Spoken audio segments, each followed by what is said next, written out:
Kyk, kom ons voer nog 'n voeltjie. Weer voeltjie nommer 4 en 1 wurmpie. Voeltjie nommer 4, 1 wurmpie. En dan skryf hy het 1 wurmpie gekry. Kyk, kom ons voer nog 'n laaste voeltjie.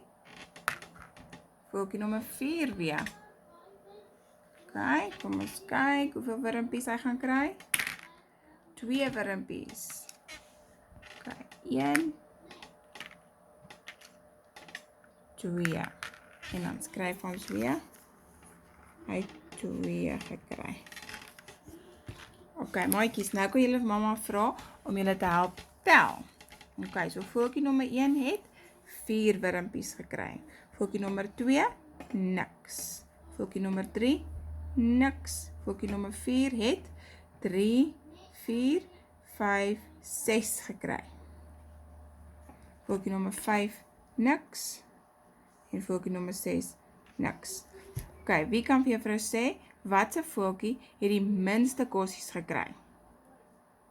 Voeltjie nommer 2, 3, 5 en 6. Baie mooi. Watse voeltjie het die meeste gekry? Ja, voeltjie nommer 4. Baie mooi, maatjies.